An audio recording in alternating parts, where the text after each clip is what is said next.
Buongiorno e benvenuti a Focus TG, come sempre in diretta su Rete Veneta. Indagini sono in corso per chiarire cosa abbia portato alla morte di Titi Teslaru, il 48enne di San Martino di Lupari, morto all'alba di ieri mentre era al lavoro in un cantiere a Sesto Fiorentino. L'operaio lascia la moglie e 2 figli. Doveva essere il suo ultimo giorno di lavoro prima di tornare dalla moglie e dai suoi 2 figli piccoli. Invece Cornel Titi Teslaru a casa non c'è mai tornato. Il 48enne, originario della Romania ma residente a San Martino di Lupari nell'Alta Padovana, è morto all'alba di ieri mattina in un cantiere di via Lucchese a Sesto Fiorentino, alle porte di Firenze.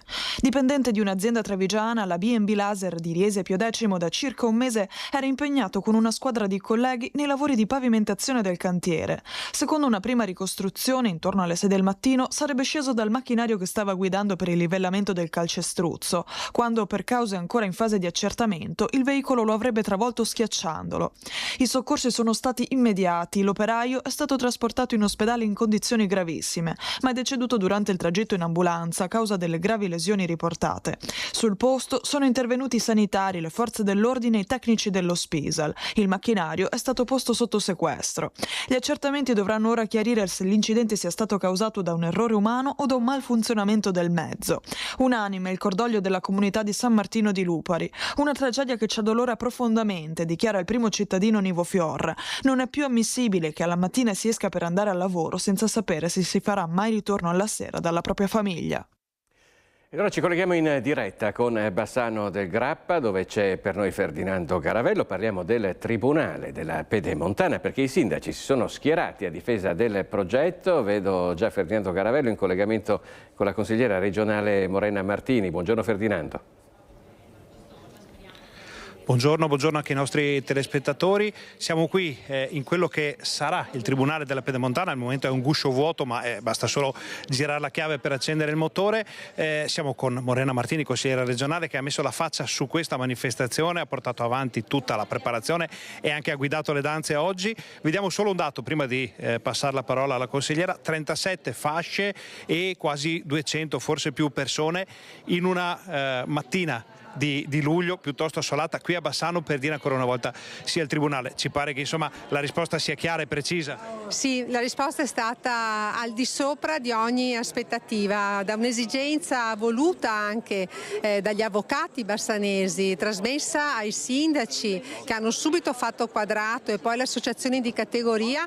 Oggi c'è stato un flash mob come non si vedeva da tempo. È una risposta senza nessuna polemica a Vicenza, ma anche a tutta quell'area di sindaci che dice no ad un territorio. Guardate, ma è mai possibile che ci siano dei colleghi che dicono di no a delle offerte, a dei presidi che il governo vuole dare ad altri colleghi?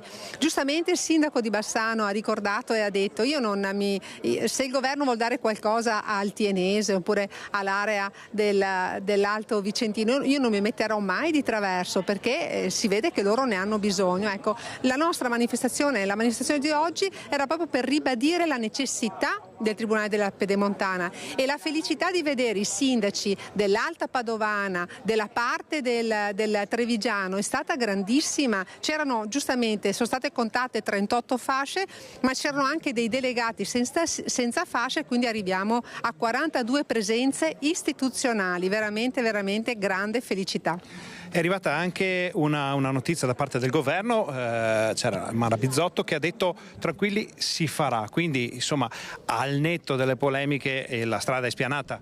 La strada è spianata, il governo, il Consiglio dei Ministri ha già detto di sì, quindi il sottosegretario Bizzotto, proprio con una tranquillità incredibile, ha detto state tranquilli perché ci sono le firme di un Consiglio dei Ministri, firme di tutti i colori politici, ci ha tenuto proprio a sottolineare che tutta la parte di governo ha votato a favore. Ora tocca, le ultime audizioni dovrebbero esserci adesso, dovrebbe essere sentito anche il sindaco di Bassano del Grappa e poi c'è l'Aula. Quindi noi speriamo davvero che prima della fine di questa legislatura, così come promesso anche dal ministro Nordio, questo tribunale abbia un ulteriore passo per poter poi vedere la apertura. In chiusura un'ultima battuta, perché si è detto una manifestazione distensiva, una manifestazione di proposta, però poi finché i sindaci e gli altri amministratori del territorio erano qua all'inizio hanno detto: guardate, è appena iniziata e siamo già di più di quelli che erano davanti al Tribunale di Vicenza, quindi magari qualche sassolino dalla scarpa ve lo togliete. L'ho detto anch'io, perché noi in tutti questi anni, guardate, non abbiamo mai alzato la voce, no? E anche proprio noi della Pedemontana. Abbiamo sempre ascoltato gli avvocati e i sindaci che dicevano di no. Li abbiamo ascoltati con tristezza, perché è un mettere i paletti fra le ruote, raccontando anche delle cose che poi sono facilmente smontabili, ma abbiamo rispettato un silenzio non per mancanza di volontà di portare avanti, ma proprio per non creare tensioni. Però è arrivato il momento in cui basta, è arrivato il momento in cui bisogna dire: adesso smettetela di raccontare queste cose alla gente, la gente deve sapere effettivamente le ragioni del sì. E poi dopo l'interpellanza in Consiglio regionale che ho depositato e che sarà discussa in aula, è partita questa nuova volontà di farsi sentire, di farci sentire, e oggi c'è stata veramente una giornata, secondo me, da ricordare. Noi ringraziamo la consigliera regionale Morena Martini, grazie, e naturalmente vi racconteremo ai nostri telespettatori questa battaglia per vedere riaperto questo tribunale. A voi la linea. Grazie a Ferdinando Caravello e a Morena Martini, in collegamento in diretta da Bassano del Grappa con la collaborazione tecnica di Andrea Benetti. Noi proseguiamo con la cronaca giudiziaria. Per l'appunto un uomo di 55 anni è stato condannato dal Tribunale di Treviso alla pena di 5 anni di reclusione con l'accusa di violenza sessuale ai danni di una bambina di 7 anni, fatti che si sarebbero svolti a Mogliano Veneto nel 2020. Secondo la ricostruzione, l'imputato avrebbe rivolto le proprie attenzioni deviate verso la piccola approfittando dell'amicizia della vittima con i suoi figli e facendo leva sul rapporto di confidenza con i genitori della stessa, vicini di casa. La sentenza di condanna è stata pronunciata nonostante la richiesta di assoluzione avanzata dal pubblico ministero, non persuaso della incontestabilità degli elementi di prova raccolti in istruttoria. La Procura di Padova ha aperto un fascicolo al momento contro ignoti in seguito ad una segnalazione e denuncia in relazione a 4 morti sospette di pazienti ricoverati al centro cardiochirurgico Gallucci. La segnalazione sarebbe stata fatta dalla Regione Veneto dopo un esposto da parte di alcuni cardiochirurghi dello stesso reparto padovano che avrebbero ipotizzato che non si sarebbe fatto tutto il possibile per salvare 4 pazienti di 56, 23, 59 e 60 anni ricoverati per problemi cardiaci e poi deceduti nel centro d'eccellenza della cardiochirurgia dei trapianti di cuore italiana. Destinatari della missiva il DG dell'azienda ospedaliera, il direttore sanitario, la rettrice dell'Università di Padova e lo Spisal, tutti informati di una serie di rilevanti criticità organizzative e gestionali. La nomina del direttore ad interim non appartenente alla medesima disciplina specialistica ha causato, si legge, incertezza nella catena delle responsabilità clinico-organizzative. Matteo Ghirardello, 33 anni, di Romano De Zelino, fu trovato senza vita nella sua cella del carcere Due Palazzi di Padova il 30 gennaio scorso. Ora la Procura ha aperto un fascicolo per istigazione al suicidio per chiarire eventuali responsabilità di terzi.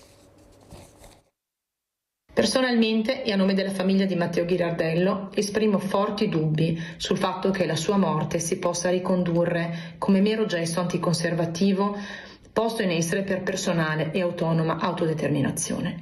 Lo stesso giorno della morte la sottoscritta ha parlato personalmente con la direttrice del carcere chiedendo il trasferimento del detenuto presso altro carcere o quantomeno lo spostamento in sezione, esprimendo grave e concreto timore per l'incolumità di Matteo. Così l'avvocata Letizia De Ponti aveva parlato all'indomani della morte del 33enne Ghirardello di Romano De Zelino, avvenuta lo scorso 30 gennaio nel penitenziario di Padova del Due Palazzi. Adesso si apprende che il PM Andrea Girlando di Padova ha aperto un'inchiesta per istigazione al suicidio e sono in corso verifiche per ricostruire le ultime ore di vita del giovane. Avevo parlato la mattina con lui e mi aveva spiegato di essere in pericolo di vita per un debito contratto con altro detenuto da lui definito pericoloso. La mamma di Matteo mi ha anche trasmesso una lettera che lui aveva scritto in data 16 gennaio 2026, purtroppo arrivata il giorno prima del tragico epilogo, nel quale il ragazzo dava addirittura disposizioni di sepoltura se gli fosse capitato qualcosa in carcere. Decisivi saranno gli esiti dell'autopsia e delle indagini per chiarire le vere cause della morte di Ghirardello e verificare eventuali responsabilità. Chiara Gribaudo, presidente della commissione d'inchiesta sulle condizioni di lavoro in Italia, ha commentato il ritardo nel deposito delle motivazioni della sentenza per il processo sulla morte di Mattia Battistetti, vittima del lavoro in un cantiere di Montebelluna nel 2021. Un ritardo già denunciato qualche giorno fa dalla madre Monica. La famiglia Battistetti chiede giustizia da troppo tempo, ha scritto Gribaudo, e il ritardo nel deposito delle motivazioni della sentenza non fa che rimandare quel momento. È irrispettoso nei confronti di chi resta e a loro va la mia vicinanza istituzionale e personale, perché dopo una discussione distribuita su quasi 8 mesi, con il penultimo rinvio di quasi 3 e una Camera di Consiglio della durata di soli 58 minuti, ora non li si può lasciare in attesa per tutti questi mesi. Il massaggiatore olistico di Preganziol, smascherato dalle Iene accusato di violenza sessuale, è stato condannato a 6 anni e 6 mesi di reclusione. Alberto Buzzo, 42 anni, di Preganziol, pubblicizzava la sua attività sui social e riservava le sue prestazioni a donne di età compresa tra i 25 e i 50 anni. L'uomo era accusato di violenza sessuale e lesioni personali ai danni di alcune donne che si erano rivolte a lui come coach olistico. Per la procura di Treviso avrebbe invece approfittato delle condizioni di fragilità delle sue pazienti per abusare di loro. Le vittime avrebbero conosciuto Buzzo tramite internet tutte i momenti difficili della loro vita. Il 42enne le avrebbe circuite promettendo loro una cura attraverso un metodo suggerito da uno sciamano. L'uomo è stato condannato a 6 anni e 6 mesi di carcere. A smascherarlo la trasmissione Le Iene, a cui alcune donne si erano rivolte. Ed ora ci colleghiamo in diretta con Zero Branco, una comunità colpita dalla tragedia della morte di un bimbo di 1 anno e mezzo che è stato investito dall'auto guidata dalla nonna, che ora è indagata per omicidio colposo. Buongiorno Cristian.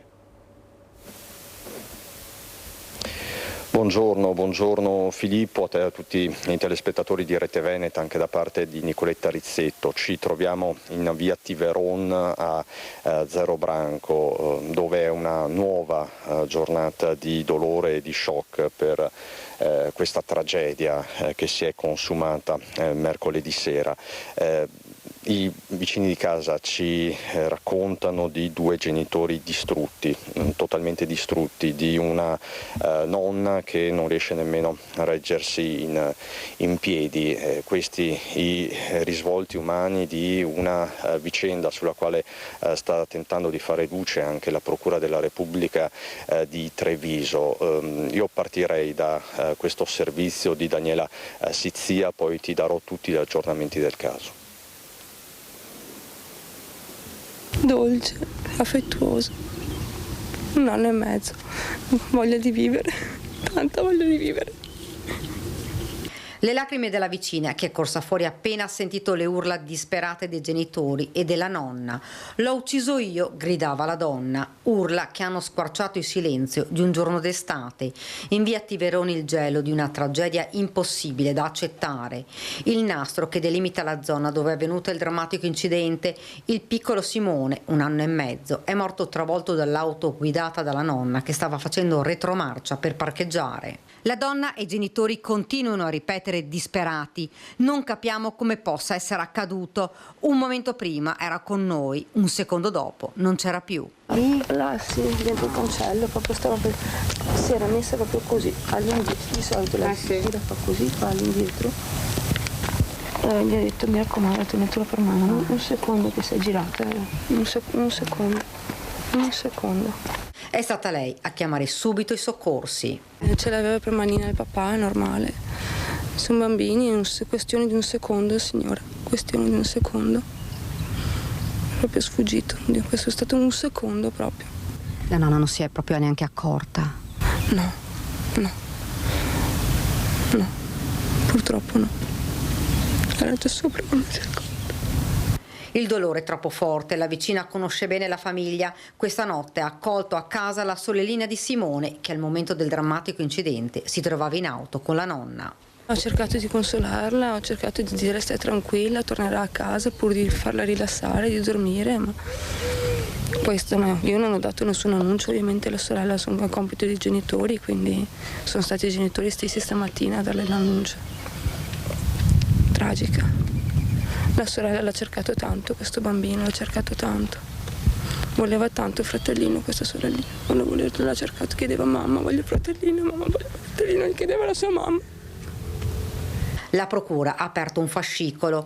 La nonna Valentina, che lavora presso una casa di riposo, è indagata per omicidio colposo, ma gli inquirenti stanno valutando altri profili di responsabilità colpose, fra queste la mancata sorveglianza. L'auto della nonna è stata posta sotto sequestro, la famiglia piegata dal dolore. Purtroppo sono devastati anche loro, specialmente la nonna.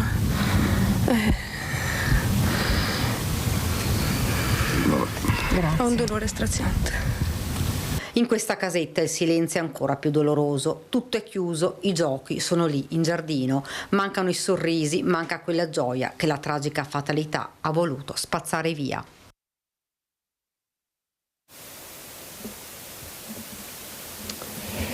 E ti do appunto degli aggiornamenti, Filippo, dalla procura, perché resta indagata per omicidio colposo la nonna del piccolo. Parliamo di omicidio colposo e non stradale, perché è avvenuto all'interno di un cortile privato, quindi non su una strada pubblica. È stata disposta poi una perizia cinematica per fare luce sugli ultimi istanti prima dell'incidente e ancora è stato dato il nulla osta per la sepoltura. I funerali di Simone si terranno lunedì mattina alle 9 nella chiesa di Sant'Alberto che è frazione qui di Zerobranco, e poi appunto il piccolo riposerà nel cimitero della frazione. Simone, piccolo sole dei nostri giorni, sei diventato stella del nostro cielo, continuerai a brillare dentro ogni respiro. Il messaggio dei genitori, dei familiari contenuto nell'epigrafe che è stata diffusa nella tarda mattinata.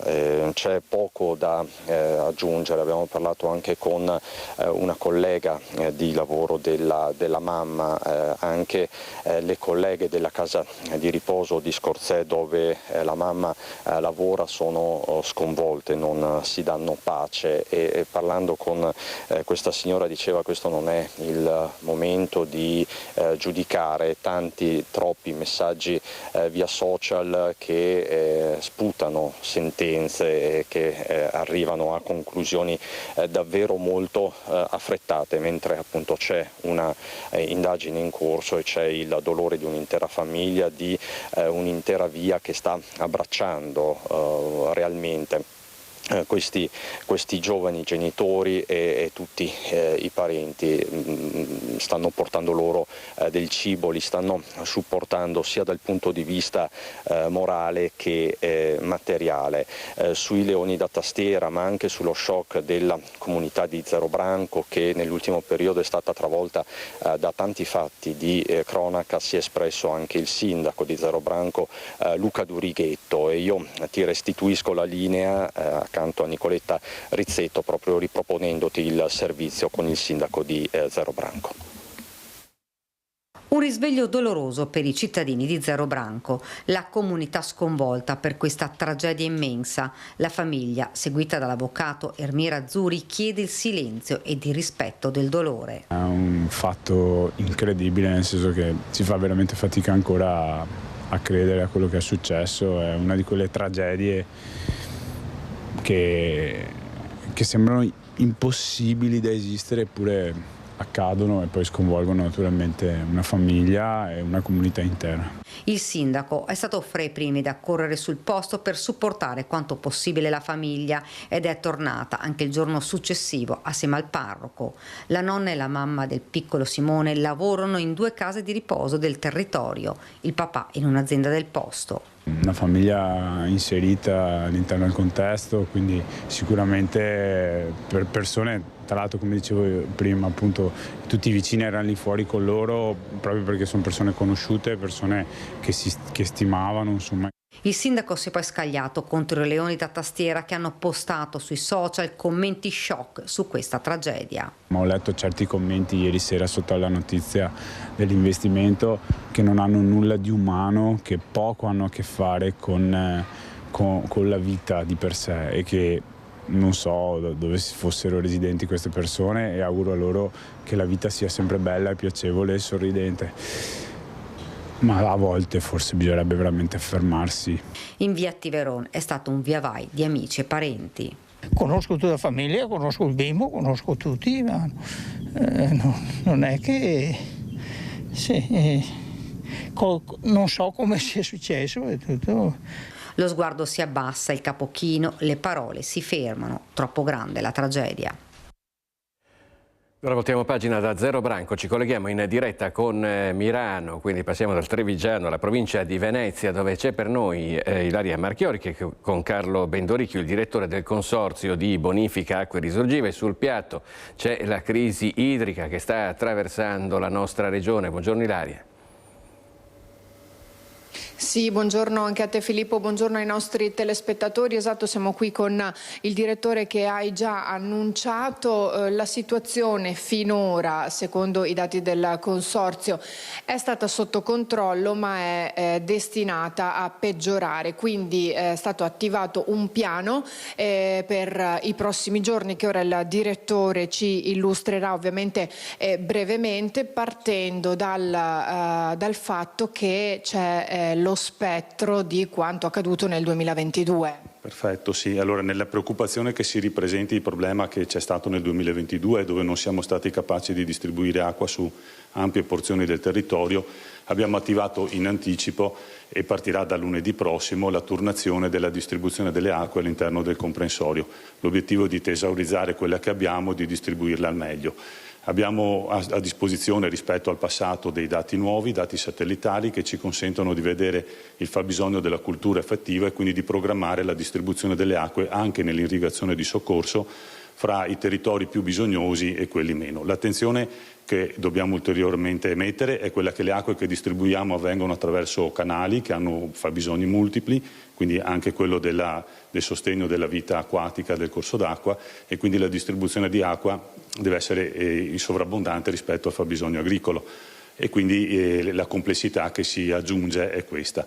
Nella carenza di previsioni di precipitazione per le prossime settimane abbiamo deciso di attivarlo già da lunedì e quindi nel nostro sito è possibile individuare quali sono le porzioni di territorio che saranno nelle quali andremo a vettoriare l'acqua di settimana in settimana. Cerchiamo di avere una turnazione con acqua nei territori per almeno una settimana, per 2 settimane su 3.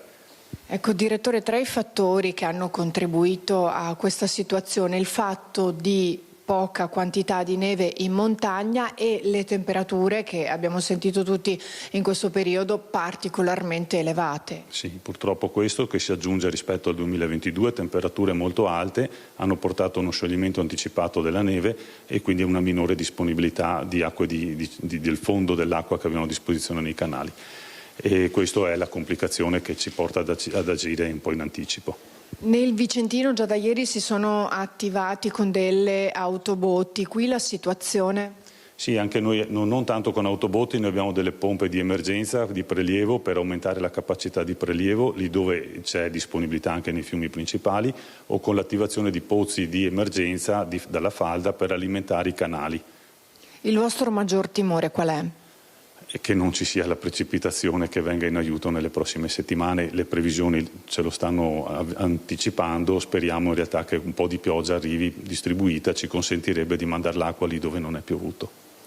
Ringrazio il direttore Bendoricchio, qui da Mirano è tutto, restituisco la linea allo studio. Grazie a Ilaria Marchiori in collegamento in diretta da Mirano con la collaborazione tecnica di Sandro Ponchio. Noi continuiamo a parlare di questo argomento dell'allarme siccità. Nel Vicentino interviene l'azienda Acque del Chiampo. A causa del periodo di siccità anche nella nostra contrada di Bellimadore a Montorso Vicentino è stata rilevata una scarsità idrica e pertanto la società Acque del Chiampo è dovuta intervenire con delle autobotti appunto a riempire le cisterne d'acqua e per questi interventi tempestivi la ringraziamo. Precipitazioni scarse e temperature estreme ed è subito allarme siccità. Nel Vicentino si è messa in azione l'azienda Acque del Chiampo, avviando un'attività di integrazione dei serbatoi d'acqua tramite l'impiego di autobotti nelle aree collinari del territorio gestito. Nei giorni scorsi i rifornimenti hanno interessato le località Zini e Fongari nel comune di Arzignano e Bellimadore nel comune di Montorso Vicentino. La società ha segnalato un abbassamento del livello statico della falda nei pozzi di fondovalle, con valori comunque ancora lontani dai livelli di criticità registrati nelle estati del 2023 e del 2024. Invito tutti i cittadini a tenere dei comportamenti consapevoli contro gli sprechi e a rispettare le regole indicate anche dalla stessa società Acque del Chiampo. Dal Vicentino ci spostiamo alla provincia di Padova, dove il Consorzio di Bonifica Brenta ha diramato una nota in cui ipotizza il razionamento dell'acqua nelle prossime settimane. Grave, gravissima, tragica. Non usa mezzi termini il Consorzio di Bonifica Brenta per definire la situazione idrica, quella delle risorgive delle falde, quella del Tesina. Le poche localizzate piogge della scorsa settimana, scrive in una nota il presidente Martino Cerantola, hanno portato solo a un temporaneo calo delle temperature e a un aumento risibile delle portate del fiume Brenta. La Regione Veneto, dichiarando il 1° luglio lo stato di emergenza idrica, ha chiesto a tutti i consorzi di intraprendere azioni di sensibilizzazione per l'uso dell'acqua in vista di un possibile peggioramento della situazione nelle prossime settimane. Tra le misure possibili c'è anche il razionamento dell'acqua per l'irrigazione, dopo aver applicato in alcune zone del comprensorio la turnazione, che potrebbe essere estesa ad altre aree. Il Consorzio invita quindi a rispettare tassativamente le indicazioni impartite dal personale di sorveglianza e a mantenere puliti anche i fossi e i canali privati per favorire un'adeguata distribuzione dell'acqua. Dobbiamo, conclude Cerantola, avere tutti la consapevolezza dello stato di criticità attuale e che ogni piccolo contributo e attenzione nell'uso della propria acqua ha un effetto importante sulla tenuta del sistema, che è a forte rischio. Altre notizie di cronaca: ha tentato di evitare l'arresto offrendo denaro ai poliziotti dopo essere stato fermato con dello stupefacente. Un 44enne irregolare sul territorio italiano è stato arrestato a Padova. Ha tentato di corrompere i poliziotti con il denaro che aveva appena guadagnato dallo spaccio. A finire in manette un 44enne tunisino irregolare, fermato dalla Polizia di Stato durante un controllo nel quartiere Arcella a Padova. L'uomo, intercettato in via Faggin mentre si muoveva in bicicletta con atteggiamento sospetto, ha cercato di disfarsi della droga ingoiandola, ma è stato bloccato dagli agenti, che hanno recuperato oltre 12 grammi di hashish. Addosso aveva anche 320 euro in contanti, ritenuti provento dell'attività illecita. Secondo quanto ha riferito dalla questura, il 44enne avrebbe poi offerto quel denaro ai poliziotti nel tentativo di evitare la denuncia e l'arresto.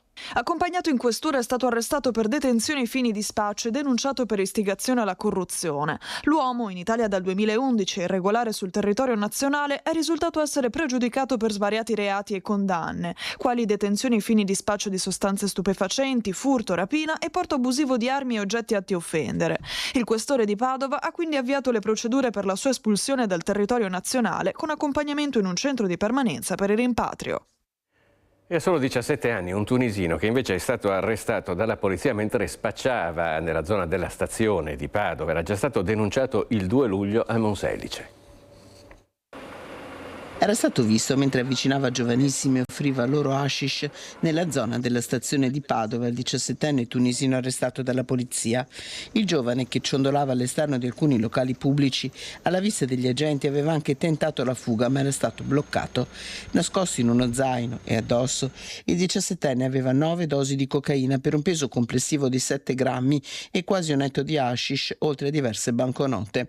Accompagnato in questura, si è scoperto che il 2 luglio il baby pusher, entrato in Italia alla frontiera di Trapani a fine 2025 come minore accompagnato e poi fuggito a marzo da una comunità di accoglienza, era stato già denunciato per spaccio, sorpreso a cedere una dose di cocaina nei pressi di una scuola di Monselice. Arrestato con l'accusa di spaccio di stupefacenti, il 17enne è stato accompagnato nel carcere per i minorenni di Treviso. Il questore di Padova ha emesso nei suoi confronti un daspo urbano di 5 anni da alcuni locali e aree della stazione di Padova.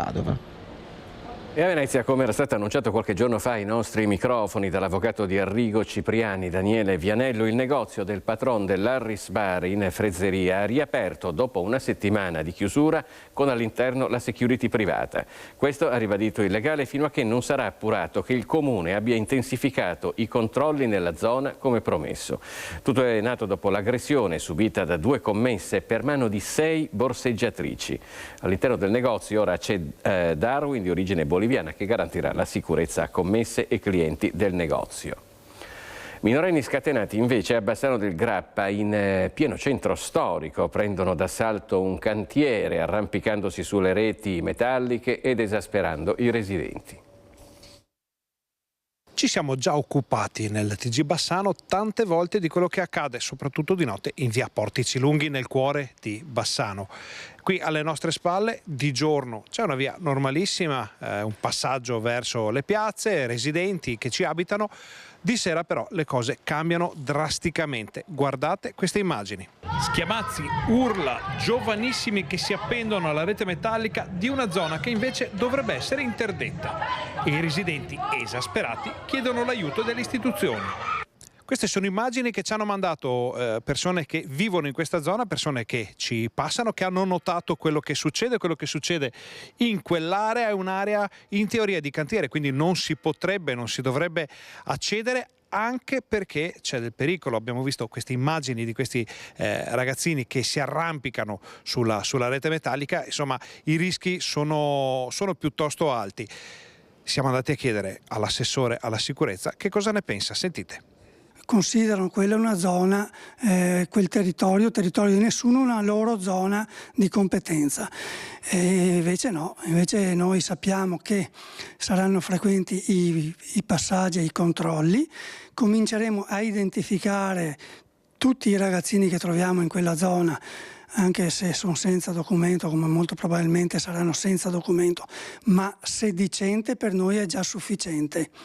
Dopodiché queste immagini che mi state mostrando dimostrano cittadini esasperati e oltretutto anche preoccupati, perché le iniziative di questi ragazzini sono estremamente pericolose. A questo punto, lanciata la campagna di sicurezza, l'assessore invita i genitori a prendere contatto per chiarire la situazione e rivolge a mamma e papà questa domanda. I genitori sanno dove vanno i loro ragazzini, i loro figli di 13-14 anni, le loro figlie alle 10:30 di sera nel Bassanese, perché è il caso forse che ci vengano a cercare per capire che strategie usare per far ragionare i loro figli.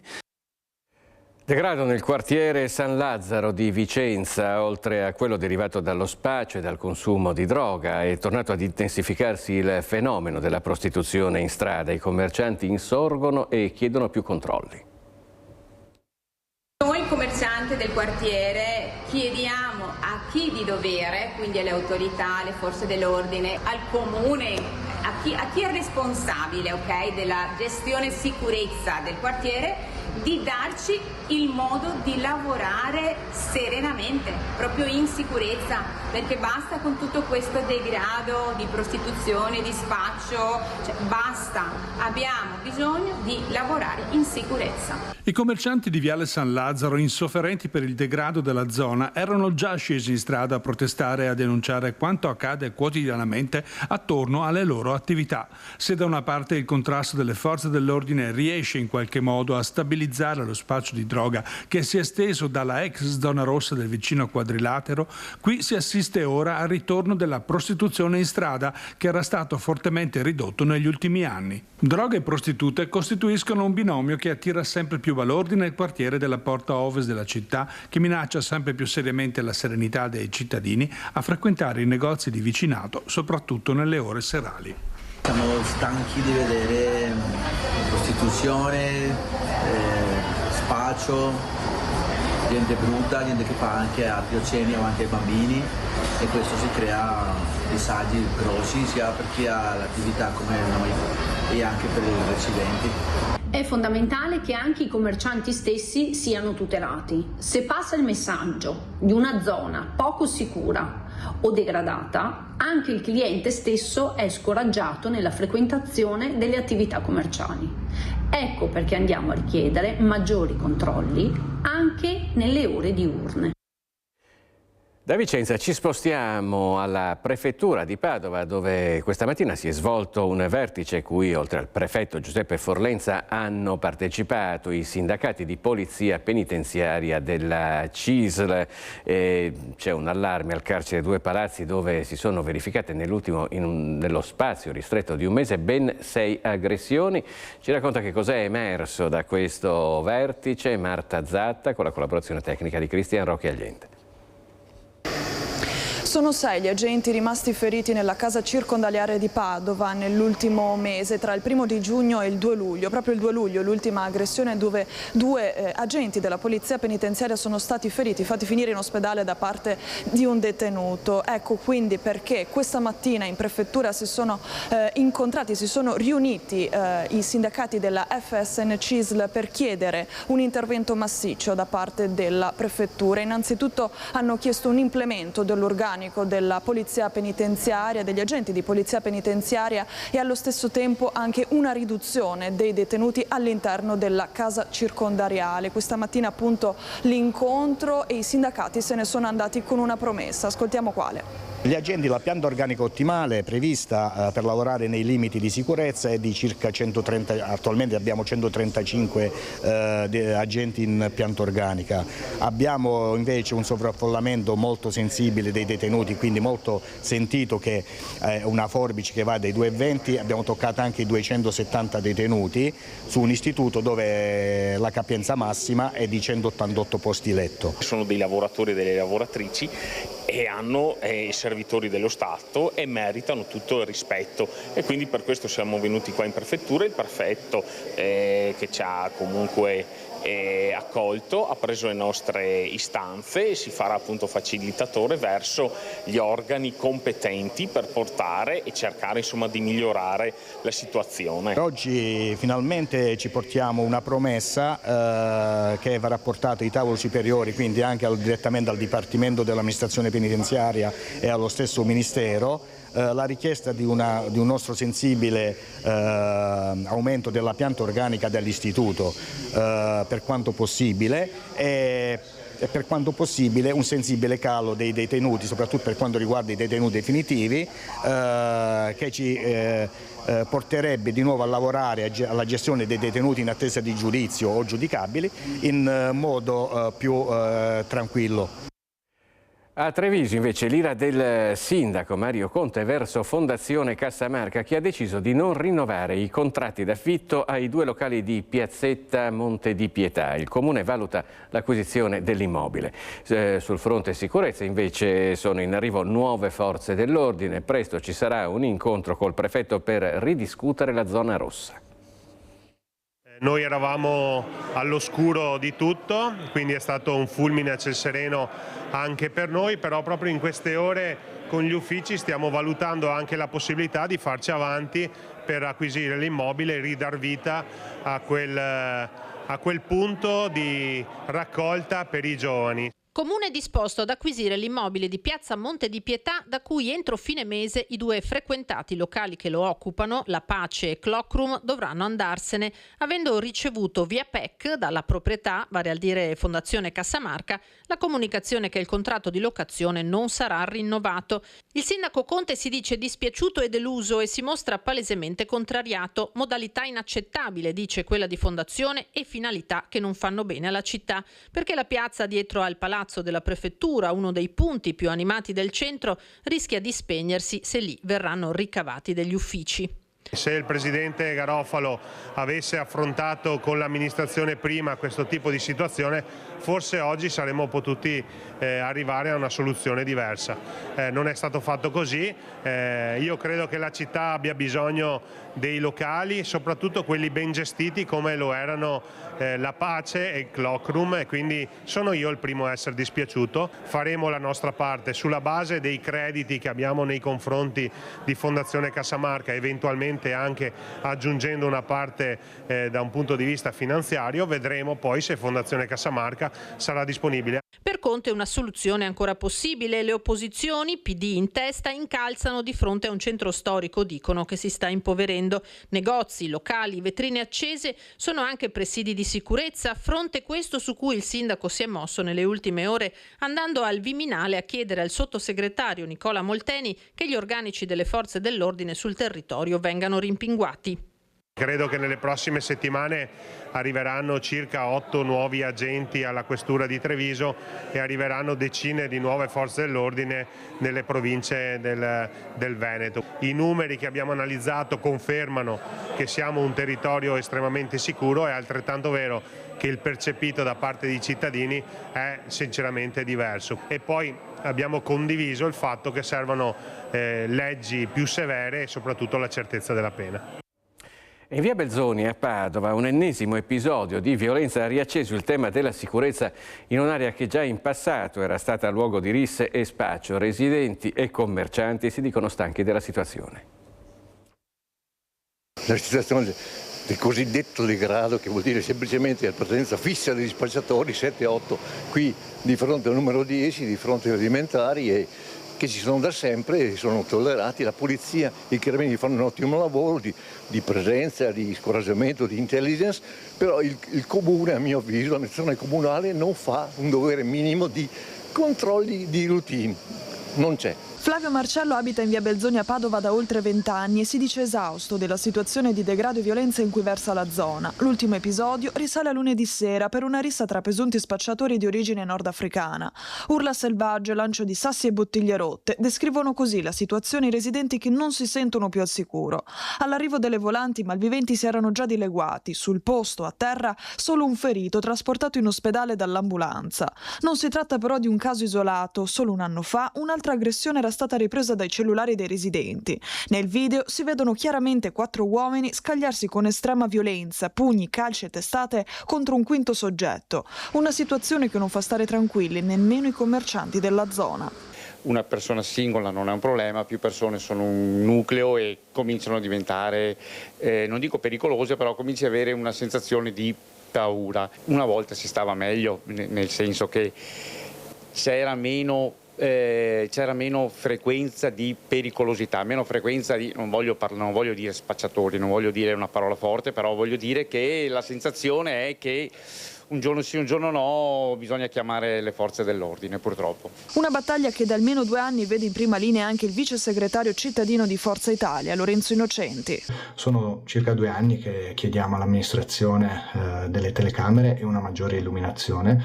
Le telecamere andrebbero posizionate in via Belzoni, a questo incrocio all'altezza della chiesa di Santa Sofia e anche nell'area di piazzetta Colombo. L'assessore alla sicurezza Bonavia dice che la sicurezza in città è aumentata. Noi vediamo che in quest'area precisa invece è notevolmente peggiorata. Quando ci scapperà il morto, speriamo mai, però forse ci si guarderà indietro e si penserà che qualcosa in più si poteva fare. Per i residenti più illuminazione e telecamere di videosorveglianza però non bastano. Sono totalmente contrario all'idea di dire basta fare un po' più di luce, un po' più di illuminazione e un po' più di videocamere. Non è quello il punto. Il punto mio principale è che bisogna che qualcuno cominci a dibattere, anche se non è probabilmente la soluzione ideale di tutti i mali, ma dibattere sulla possibile chiusura anticipata dei locali, minimo alla mezzanotte. Ora parliamo di vandalismo legato anche a problemi di disabilità. Dopo l'appello di Luca Faccio, un telespettatore che si occupa di tematiche legate alla disabilità, siamo tornati al quartiere Pertini di Mestre per vedere lo stato di un montascale che era stato vandalizzato e che sarebbe indispensabile a un'anziana che vive in quel palazzo. A poco meno di un mese il montascale in quartiere Pertini a Mestre, che sarebbe stato bruciato dai vandali, è ancora nelle stesse condizioni. È una struttura privata, non è del comune, è stata fatta appositamente per la signora e quindi una volta bruciata la signora deve rifarsela. Se non troviamo il colpevole è logico che è a carico suo. Per aiutare l'anziana che vive lì e che per muoversi necessita del montascale, il quartiere si mette a disposizione sia a livello logistico che per un'eventuale raccolta fondi qualora lei non riuscisse a provvedere economicamente da sola. E noi siamo anche disposti a dare una mano, basta che ci chiami, andiamo lì, l'aiutiamo, portiamo anche giù, vediamo di intervenire presso le associazioni che ci danno una mano per ricostruire quello che è andato bruciato, quindi la nostra disponibilità c'è totale. Una delle funzioni del comitato di quartiere è quello proprio di aiutare i più deboli, diciamo, del quartiere, e quindi anche la signora. Non è la prima volta che nel quartiere i vandali appiccano il fuoco. Un anno fa toccò le cassette della posta che ancora non sono state sistemate, denuncia Rocelli. Ci sono stati dei ragazzi vandali che hanno fatto non solo questo danno ma anche altri danni, e il carico a chi va? Io ho chiesto a Insula di ripristinare, visto che la struttura è quella comunale e anche le cassette sono incastrate all'interno della mura del condominio. Quindi rifaccio l'appello. Insula, io sto aspettando il nuovo presidente di Insula, chiunque sarà, chiederò di fare un colloquio prima e una tavola di trattativa, perché a questo punto il quartiere ha bisogno di punti di riferimento. Qui abbiamo un sacco di gente che ha bisogno, quindi sono tutti quanti che vengono al comitato di quartiere, e vorremmo che Insula ci desse una mano. Il comitato chiede di essere coinvolto per far fronte a problematiche e occupazioni abusive nel quartiere, e si rivolge anche alla neo-assessore al sociale e alla casa Ermelinda Damiano. Abbiamo un ottimo rapporto, quindi chiederemo di fare una disamina complessiva degli appartamenti del quartiere Pertini. Guardate che sono 700 tra Insula e Ateno, sono pochi, e quindi vediamo assieme con l'assessore quali forze mettere in campo anche sulla questione sicurezza. Dopo il caso Miteni e le indagini sui PFBA legati ai cantieri della superstrada pedemontana veneta, ora nuovi ritrovamenti nel Bassanese in un pozzo di Schiavon riaccendono interrogativi e preoccupazioni. Ma qual è l'origine di questi inquinanti? E questo è il primo interrogativo a cui bisogna rispondere. Prima la ferita tuttora aperta del dramma sociosanitario e giudiziario Miteni, che coinvolge 350.000 persone tra Vicenza, Verona e Padova. Poi le indagini sui PFBA nei cantieri della Pedemontana, con 2 fascicoli aperti, uno in fase processuale all'udienza preliminare, l'altro ancora a livello di indagini preliminari. Adesso una nuova fonte di inquinamento di PFAS in un pozzo privato nel Bassanese, in particolare a Schiavon, con l'allarme che è scattato anche nei comuni contermini di Marostica, Pianezze, Colceresa e Nove. Senza fare allarmismi, ma evidenziando il problema, che è palese, e preoccupa perché i campi e gli orti per lo più non sono certo irrigati con acqua pubblica, che è sicura. Perciò la presenza di sostanze perfluoroalchiliche torna a preoccupare un territorio che chiede risposte. Il sindaco di Nove, Luca Rebellato, se ne fa interprete. Gli enti preposti, in particolare ETRA, si stanno muovendo per capire l'origine, da dove risale, e cercare appunto di arrivare a risolvere la questione in maniera puntuale e precisa. Le cause possono essere diverse, da quelle più datate a quelle più recenti. Dobbiamo cercare di chiudere il cerchio, quindi andando a tentativi. Le stesse analisi che potranno fare i privati ci potranno delineare una mappa un po' più chiara, ed arrivare quindi all'obiettivo, che è quello di capire esattamente da dove parte il problema. Proprio per questo servono analisi rigorose e trasparenza. I cittadini vogliono sapere da dove proviene l'inquinamento, quali sono i rischi reali e quali interventi saranno adottati. Ripetiamo, più che allarmismi, oggi servono spiegazioni chiare e dati verificabili da parte delle autorità competenti. 3 maxi discariche abusive scoperte dalla Guardia di Finanza a Castelfranco, Fonte e Pieve del Grappa. Nei primi 2 casi i gestori vivevano con i familiari tra montagne di rifiuti. A Castelfranco c'erano anche figli piccoli. Decine di veicoli, auto, furgoni, camion e poi pneumatici, pezzi di motori, elettrodomestici e rifiuti di ogni tipo lasciano allibiti le immagini girate dall'alto dalla Guardia di Finanza di Treviso, che ha sequestrato 3 discariche abusive per un totale di 6.100 metri quadrati al termine di un'operazione condotta dai militari della Compagnia di Castelfranco e della sezione aerea di Venezia. 3 i siti individuati: a Castelfranco, Pieve del Grappa e Fonte. Nel capoluogo castellano, nella maxi discarica, viveva abusivamente una famiglia marocchina con figli minori in totale assenza di adeguate condizioni igienico-sanitarie. I finanzieri hanno contattato i servizi sociali ed allontanato la famiglia per tutelare la salute dei bambini. Imponente la quantità di rifiuti nella seconda discarica abusiva scoperta a Fonte, volume stimato dall'ARPAV in 10.000 metri cubi, prevalentemente carcasse di veicoli. Anche qui, tra i rifiuti, il gestore viveva con il figlio in un edificio abusivo con il tetto in lastre d'amianto. Anche in questo caso è stato contattato il comune per cercare una sistemazione alloggiativa temporanea alla famiglia. La terza discarica, anche questa gestita da un cittadino marocchino, è stata individuata a Pieve del Grappa. Qui erano stoccati soprattutto elettrodomestici, apparecchiature informatiche, bombole e taniche di idrocarburi. Tutte e 3 le discariche sono state sequestrate, 6 le persone denunciate per i reati previsti dalla normativa in materia di gestione illecita di rifiuti. Il gestore del sito di Fonte, trovato anche in possesso di cartucce di fucile e di un pugnale, è stato anche denunciato per detenzione abusiva di armi. Al termine delle operazioni, le Fiamme Gialle hanno avviato le procedure per la caratterizzazione ambientale e la successiva messa in sicurezza dei siti.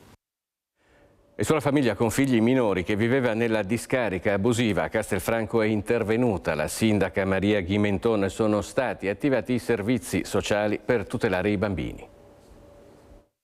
Ovviamente a noi dispiace quando in queste situazioni sono coinvolti dei minori, siamo sempre molto attenti in questo senso e anzi ho dato già indicazioni di essere sempre di più attenti a queste situazioni.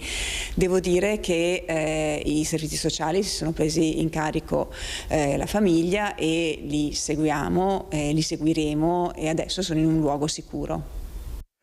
Voltiamo pagina. 10 anni, forse anche più, per completare l'alta velocità ferroviaria in Veneto sono troppo. Lo sostiene Confindustria Veneto Est, che definisce l'infrastruttura una priorità assoluta per l'economia veneta e anche europea. A Venezia ne ha parlato la presidente di Confindustria Veneto Est, Paola Carronna.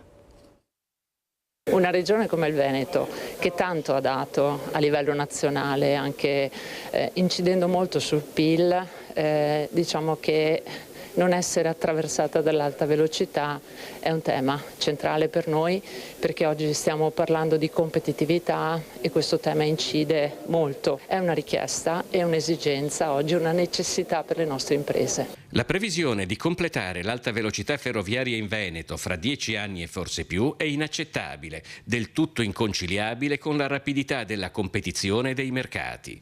E la rivolta di Confindustria Veneto Est contro i tempi di realizzazione di un'opera strategica, i cui ritardi, affermano gli industriali, hanno già generato costi economici rilevanti e ridotto la capacità competitiva del Nord-Est. Un'opera che arriva in ritardo e la conclusione produce meno crescita, meno export e meno attrattività. Questa è una regione che genera 80 miliardi di export, è il 40% del PIL regionale, quindi c'è una forte vocazione da parte delle nostre imprese verso l'export e soprattutto il Veneto è una regione dove il rapporto tra PIL e industria è del 27%, più alto della media nazionale. È evidente che una regione così vivace, ricca nel tessuto di grandi e piccole aziende, abbia bisogno di un'infrastruttura moderna. Investendo nella logistica, secondo Confindustria si potrebbe far crescere dell'1% il PIL sia in Italia che in Veneto. La richiesta è quindi quella di un'accelerazione concreta per completare l'alta velocità, che è una priorità assoluta non solo nazionale ma europea, in quanto asse strategico del corridoio mediterraneo. Oltretutto la lista di infrastrutture da rimettere a posto in questa regione è ancora più ampia e parte dalla Romea. Pensiamo al futuro dell'ospedale e quindi al potenziamento della 308, al collegamento della 308 con la Pedemontana, per dare anche libero sfogo a tutta quell'alta padovana che è bloccata, perché ovviamente non possiamo chiedere che venga messo mano anche alla Valsugana, quindi è evidente. Poi c'è il tema della Valdastico Nord, che potrebbe essere interessante come flusso nord-sud anche in funzione del porto e degli interporti di Padova e di Verona.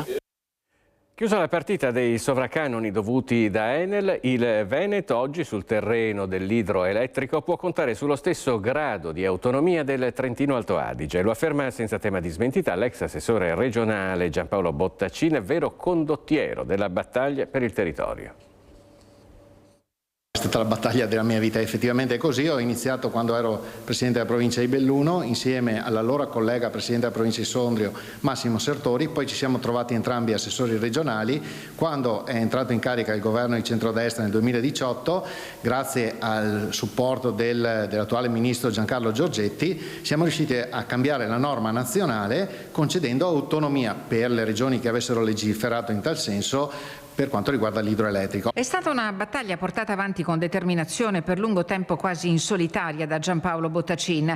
L'ex assessore regionale ha sempre sostenuto la necessità di portare Enel in tribunale per ottenere il riconoscimento dei sovraccanoni idroelettrici dovuti in base alla normativa approvata dalla Regione Veneto proprio durante il suo mandato. Una partita assolutamente storica, straordinaria, che vale centinaia di milioni di ricavi all'anno e che quindi può avere una ricaduta oggettiva sul nostro territorio, in modo particolare nel territorio bellunese, visto e considerato che quasi il 70% dell'energia idroelettrica è prodotta in provincia di Belluno. La decisione di Enel di chiudere il contenzioso anche con il Veneto, come già avvenuto in Lombardia, non è casuale. Senza il pagamento delle somme dovute, con procedimenti ancora aperti, la società rischierebbe infatti di essere esclusa dalla partecipazione alle future gare per le concessioni idroelettriche.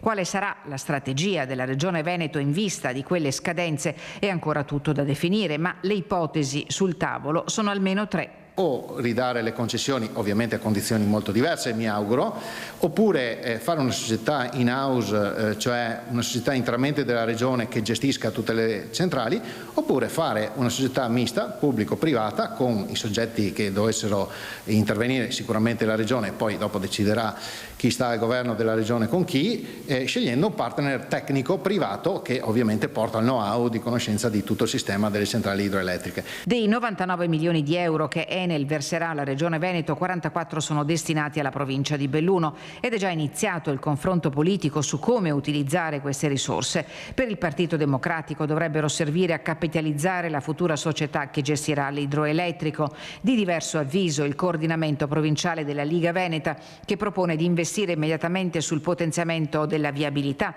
del trasporto ferroviario e di quello su gomma, non sulle comunità energetiche, puntualizza Franco Roccon, ritenute non prioritarie in questa fase. Sulla destinazione dei fondi però Bottacin preferisce non entrare nel merito. Io ho aperto la strada a tutte le possibilità e non è stato facile perché mi sono trovato tante volte da solo, però oggi se si riesce a parlare di questo è perché a monte sono state fatte le normative, la legge 27 del 2020 e del 2022 e la legge 24 del 2020 che portano il mio nome e di conseguenza io posso essere soddisfatto perché se ci avessi scommesso all'inizio dei mandati sarei stato scettico anch'io nel portare a casa un risultato del genere perché è assolutamente clamoroso. Dalle nuove tecnologie allo sviluppo del porto fino alla possibilità di un hub delle terre rare, per le terre rare, Venezia si confronta sui nuovi progetti di sviluppo politico in un incontro a San Marco. A dettare l'agenda il sindaco Venturini. Bisogna lavorare molto per attrarre funzioni a maggior valore aggiunto, quindi affiancare ai classici pilastri del turismo, del settore pubblico, dell'università, anche importanti settori strategici legati appunto all'informatica, al biotech, alla medicina e anche altre filiere importanti. C'è un futuro economico di Venezia al di là del turismo, di un settore pubblico che in un capoluogo di regione è particolarmente esteso o al di là delle grandi università cittadine ed è per il sindaco Venturini quello di cui si è avuto ricevuto un primo esempio con il Maxi Polo tecnologico che sorgerà all'ex ospedale al mare del Lido. Rappresenta uno dei modelli che vorremmo prendere ed estendere anche ad altre zone della città, in scala anche diversa, però 700-800 posti di lavoro altamente qualificati, programmazione software, ricerca informatica, ricerca medicale, che saranno collocati al Lido nei prossimi 4 anni, potranno essere anche presi a modello per altri investimenti analoghi. E poi c'è anche lo sviluppo di Porto Marghera, l'attrazione di nuove produzioni legate ai data center, all'intelligenza artificiale o lab di terre rare o materie prime critiche. Ma nel dibattito che si sviluppa nei locali dello Human Safety Net alle procuratie vecchie di Piazza San Marco escono anche problemi, come ad esempio per l'opera di manutenzione del Mose. 2018-2019 si è deciso che la fabbrica del Mose, cioè dove vengono portate le paratoie, fatto il ciclo manutentivo che doveva essere all'Arsenale, non è più all'Arsenale. E non si è detto dove si fa. Senza questo è praticamente impossibile fare 8-9 paratoie all'anno e quindi in un decennio fare il ciclo. Fare la manutenzione è fondamentale, ma serve anche un'infrastruttura necessaria e che serve un investimento, quello che stiamo cercando. Nell'ambito dello sviluppo economico c'è poi un'arma in più che Venezia, attraverso la sua notorietà, la sua storia e la sua bellezza, si può giocare. Le fondazioni internazionali che stanno aprendo a Venezia danno una proiezione di Venezia nel mondo che va coltivata, va anche utilizzata per attrarre anche altri tipi di investimenti grazie al soft power che deriva da questo tipo di presenza. Prima di interromperci per un istante, una notizia che ci arriva dalla redazione di Padova. Tragedia questa mattina in via Baggio a Santa Caterina d'Este, lungo la provinciale 100. Un ciclista di 75 anni ha perso la vita in seguito a un incidente avvenuto attorno alle 10 del mattino. Secondo una prima ricostruzione dei carabinieri intervenuti, l'uomo si sarebbe scontrato frontalmente contro un'auto proveniente dal senso opposto di marcia mentre era impegnata nella manovra di sorpasso di un mezzo pesante. Ancora in fase di identificazione l'identità della vittima. Sul posto personale del 118 che ha potuto constatare solamente il decesso del 75enne. Per i rilievi e per ricostruire l'esatta dinamica del sinistro sono intervenuti i carabinieri del Norm, aliquota radiomobile della compagnia di Este. Con questo aggiornamento dalla provincia di Padova ci fermiamo per un istante e ci rivediamo tra pochissimo.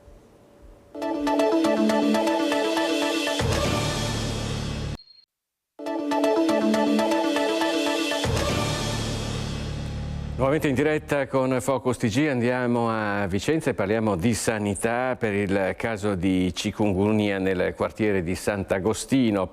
Un paziente diagnosticato al rientro dalle ferie. Il sindaco ha firmato l'ordinanza urgente per la disinfestazione nel raggio di 200 metri dall'abitazione.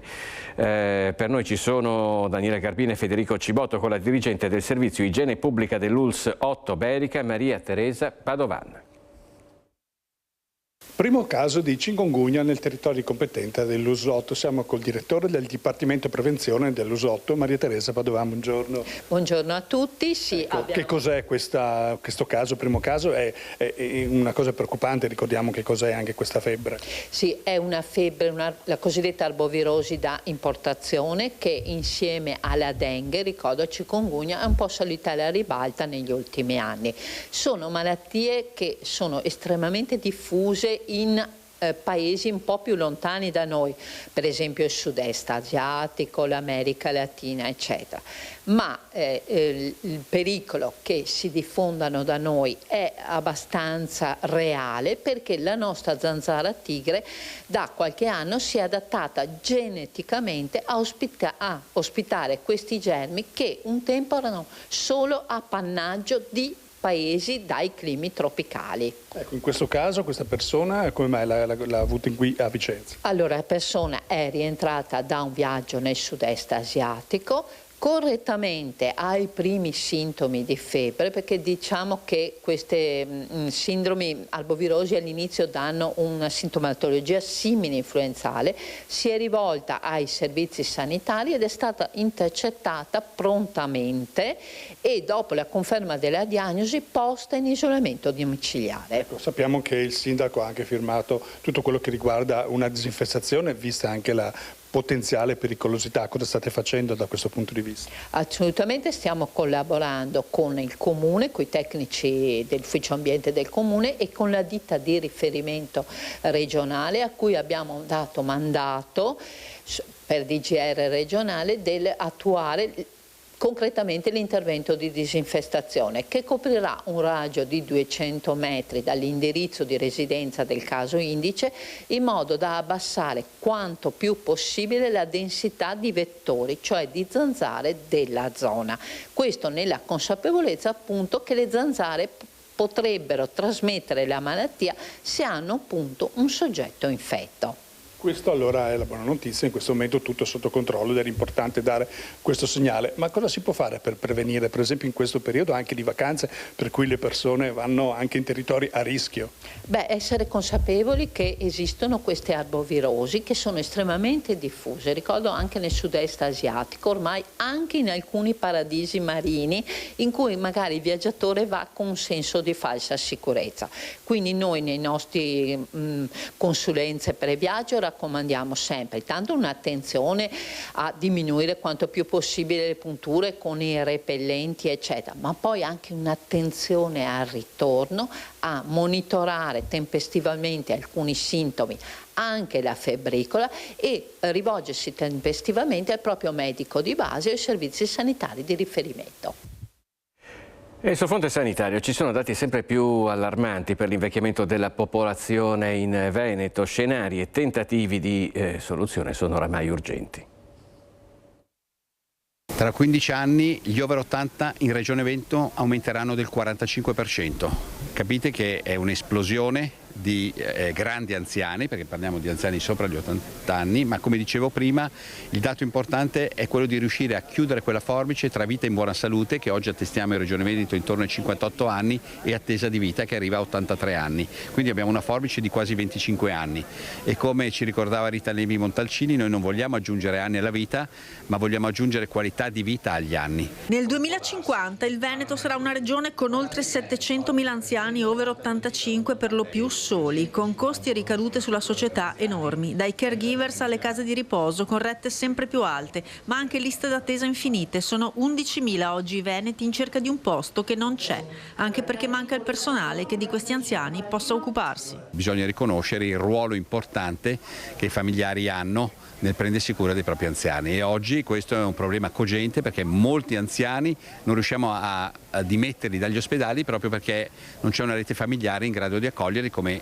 accadeva nel passato. Pensate che noi stiamo ancora ragionando con la legge 833 del dicembre 78, la famosa legge Anselmi, quando in questo momento la piramide sociale si è completamente invertita. Una volta avevamo 4 bambini, 2 genitori, un nonno, oggi abbiamo un bambino, 2 genitori, 4 nonni. Bisogna costruire nuove strutture? Sicuramente ci sarà bisogno anche di nuove strutture, questo è un problema serio perché con i dati che ci dà la CGA di Mestre dobbiamo affrontare questa sorta di tsunami di invecchiamento della popolazione a cui dobbiamo dare comunque delle risposte come società. Si punta allora molto anche sulla prevenzione e un invecchiamento più sano ed attivo. Molto della nostra salute dipende dal nostro atteggiamento, dalla nostra capacità di correggere i nostri stili di vita e quindi abbandonare i fattori di rischio, ad esempio il fumo, e soprattutto fare attività fisica. Molto critiche tutte le associazioni che hanno partecipato al convegno, da ANAP a Confartigianato fino ai medici di famiglia. Il grido unanime è quello che lo Stato e le istituzioni oggi debbano fare molto di più. Noi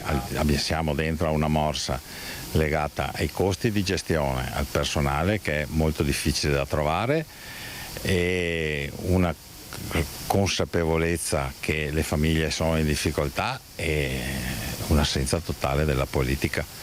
Cioè, questo è un paese che deve mettere il tema dell'invecchiamento della sua popolazione tra i punti principali dell'agenda politica nazionale e regionale. Più interventi chirurgici, meno parti cesarei e nuove attività dedicate alle pazienti nel prossimo servizio. I risultati e i progetti dell'unità di ostetricia e ginecologia dell'ospedale di Venezia.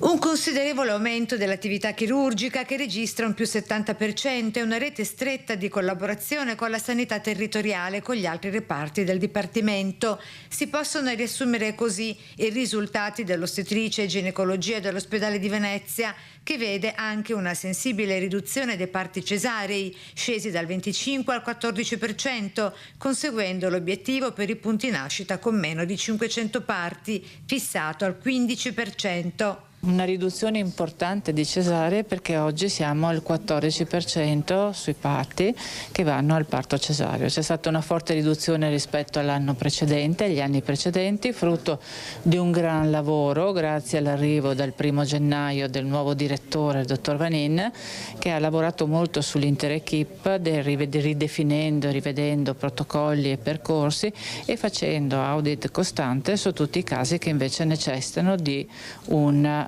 parto cesareo. Dipartimento dove aumentano in modo estremamente significativo gli interventi realizzati con tecniche mini-invasive che passano dal 35 al 90% e si sviluppa la chirurgia oncologica anche con l'introduzione di nuove tecniche quali quella del linfonodo sentinella.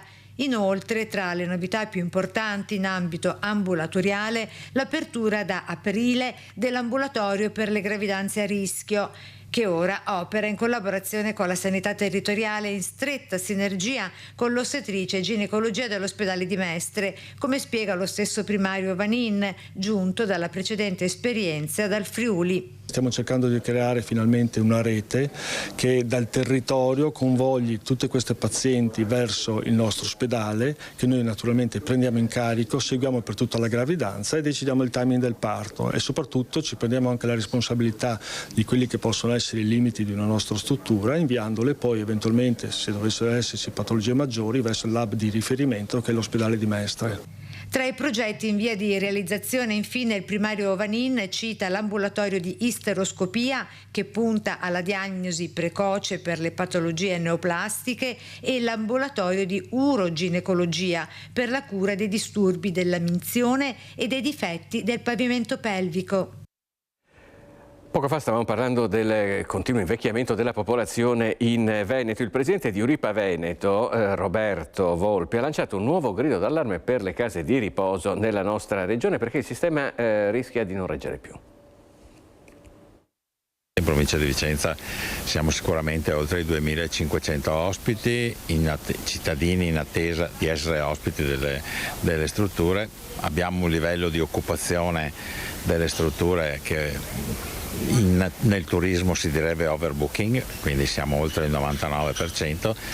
Abbiamo grandissime difficoltà a dare risposte anche alle famiglie in questo periodo che chiedono risposte temporanee. Roberto Volpe, presidente di Euripa Veneto, sottolinea come nel Vicentino le RSA accreditate sono 74, con oltre 6.700 posti letto. Ma non bastano. L'invecchiamento della popolazione aumenta le richieste, mentre le liste d'attesa si allungano e molte famiglie sono costrette a gestire da sole anziani a casa non più autosufficienti. Le difficoltà, le sappiamo, sono queste e sono tante, poi a queste assommiamo il tema delle rette, i costi che stiamo sostenendo. Ad esempio, a uno può non interessare, ma i bombardamenti di questa notte nella guerra del Golfo per noi oggi corrispondono all'aumento del costo dell'energia, all'aumento di tanti altri costi, per cui siamo veramente dentro a uno scenario che è estremamente preoccupante e in questo abbiamo assolutamente bisogno delle istituzioni. Questo tema dell'invecchiamento della popolazione anche in provincia di Vicenza è un tema di cui bisogna che anche la politica locale, io credo che i sindaci siano un po' assenti anche su questo dibattito. Le conferenze parlano poco di questi temi, li vivono ma parlano poco, forse perché non hanno potere decisionale. Ci fermiamo per un istante, Focus TG ritorna tra pochissimo.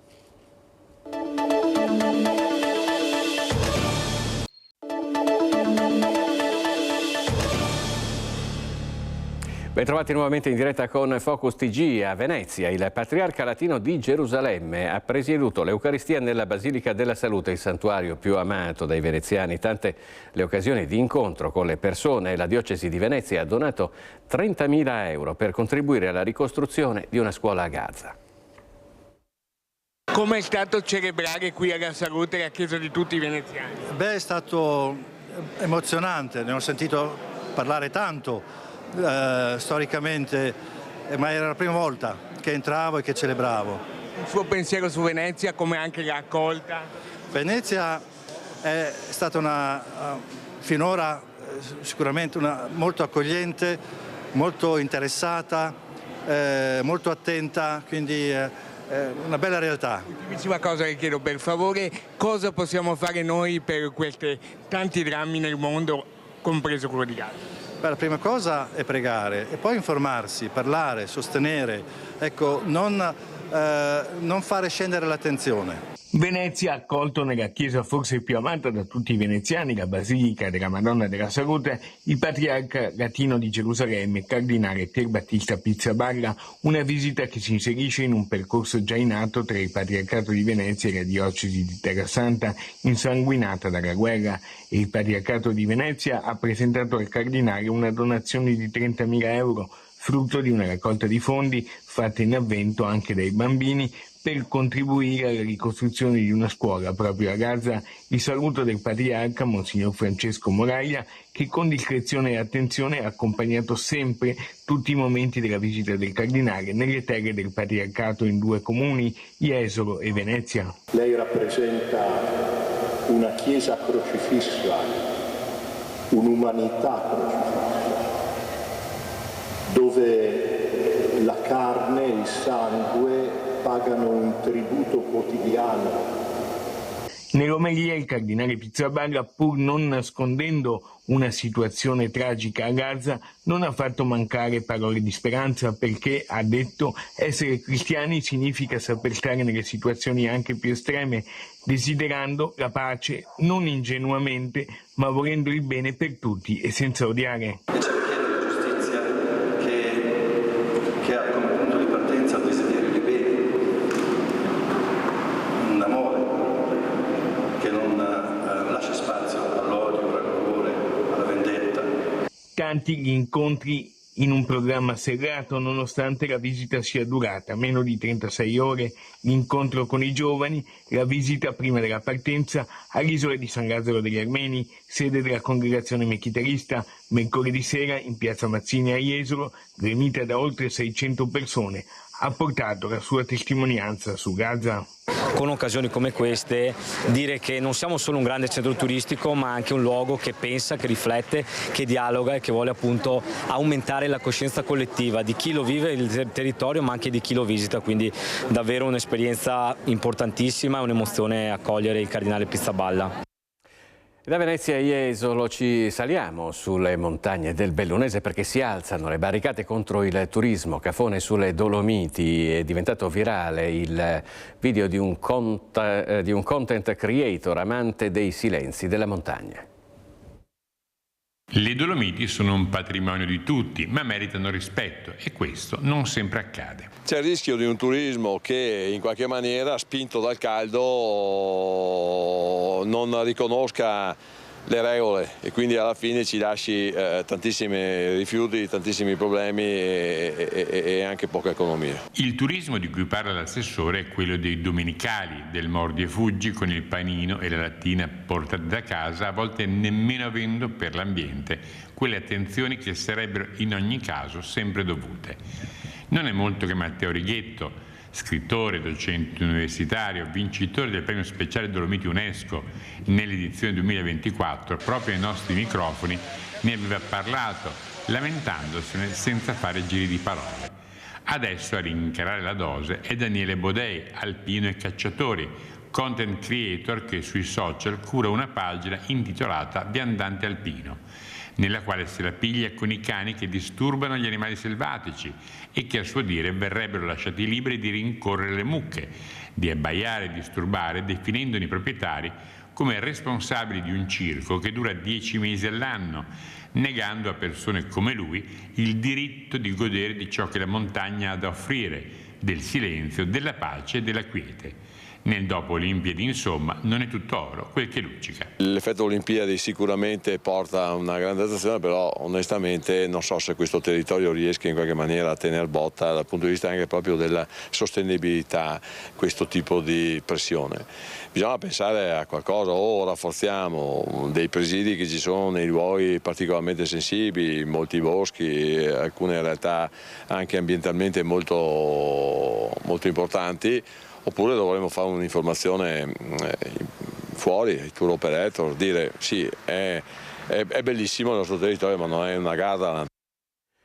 E con l'estate, con l'arrivo dell'estate, purtroppo statisticamente aumentano anche gli abbandoni di cani. Per far fronte alle maggiori necessità, il Comune di Vicenza investe sul canile di Gogna. 75.000 euro di risorse interamente comunali per rifare il tetto che da tantissimi anni soffriva di infiltrazioni che avevano causato anche danneggiamenti ai locali sottostanti. Con l'estate arriva anche quel periodo dell'anno in cui si registra il maggior numero di abbandoni di cani. Questo è uno dei motivi che ha spinto il Comune di Vicenza a investire sul canile sanitario di Gogna. Sono ora in corso e verso la conclusione i lavori di manutenzione straordinaria del tetto. È stato rimosso tutti i coppi preesistenti, rimossa la vecchia guaina che ormai non offriva più resistenza all'acqua, sostituita con nuova guaina, nuovi coppi, e siamo anche intervenuti aprendo una nuova finestrella che darà accessibilità al tetto e garantirà anche una ventilazione per evitare che si accumuli acqua. L'ultima opera riguarda adesso la tinteggiatura dei locali danneggiati appunto dalle infiltrazioni passate, interventi che vogliono rendere la struttura ancora più efficiente e pronta a rispondere alle maggiori esigenze di accoglienza e cura degli animali, visto il periodo così delicato. L'aumento degli abbandoni legato all'estate purtroppo è un fenomeno ciclico, fenomeno che purtroppo è legato al fatto che le persone vadano in vacanza e che quindi vogliono liberarsi del loro animale. Molte famiglie abbandonano o rinunciano alla proprietà dell'animale anche per una questione di difficoltà economica. Qui in EMPA e anche con altre associazioni si cerca di dare una mano sotto l'aspetto economico quando ciò è effettivamente possibile, ma non è sempre così. A Padova, Medici con l'Africa QAM ha presentato il bilancio sociale 2025, tracciando un anno di attività e rilanciando la sfida per garantire sempre più accessibili a mamme e bambini, cure sempre più accessibili. Ogni numero racconta una vita salvata. Dietro i risultati del bilancio sociale 2025 di Medici con l'Africa QAM ci sono migliaia di operatori impegnati ogni giorno per garantire cure a mamme e bambini nei contesti più fragili dell'Africa subsahariana. Presentato a Padova, il rapporto fotografa l'ultimo anno di attività in 10 paesi africani, quasi 3 milioni di pazienti assistiti, oltre 290.000 parti eseguiti in sicurezza e più di 5.500 operatori sanitari formati. Un impegno reso possibile dal lavoro di oltre 3.100 persone sul campo e da una rete che comprende 21 ospedali e più di 1.100 strutture sanitarie.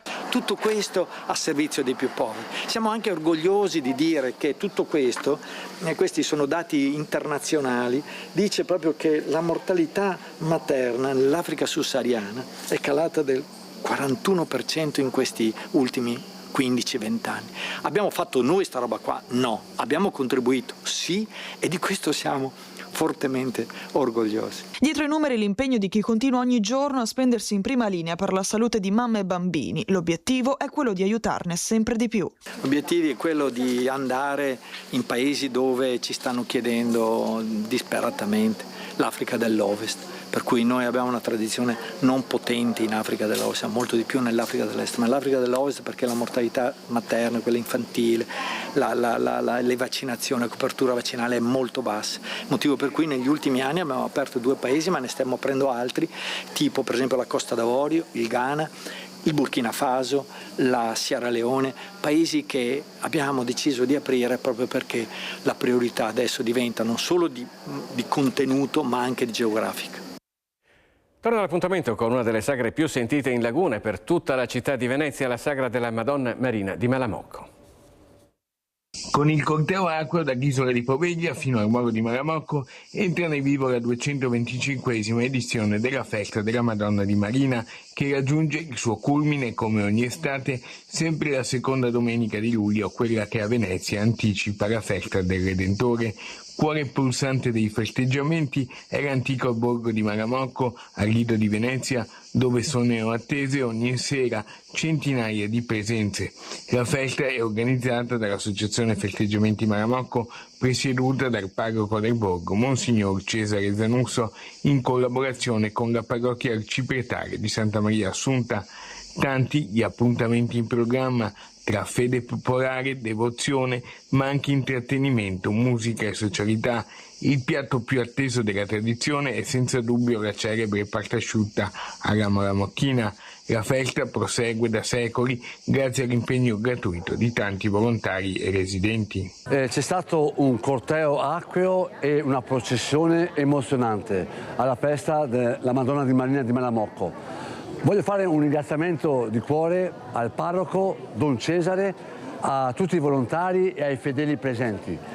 Oggi ha inizio la festa di Malamocco perché Maria è entrata nel nostro cuore, nelle nostre case. Un grazie di cuore a tutti i fedeli e le famiglie presenti. Maria, Regina della Pace, questo è il titolo dato quest'anno all'edizione 2026 della festa.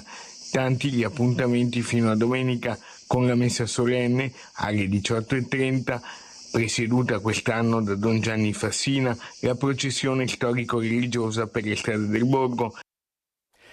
Si conclude qui questa edizione di Focus TG, alla regia Simone Merlo, Edoardo Paris e Cristian Cardina. Vi ricordo i prossimi appuntamenti con l'informazione di Rete Veneta questa sera a partire dalle 18:50 con il telegiornale di Bassano del Grappa, a seguire il telegiornale di Vicenza, quindi questa sera l'appuntamento con il nostro talk show Focus dalle 21:15. Grazie per averci seguito e buon proseguimento di giornata.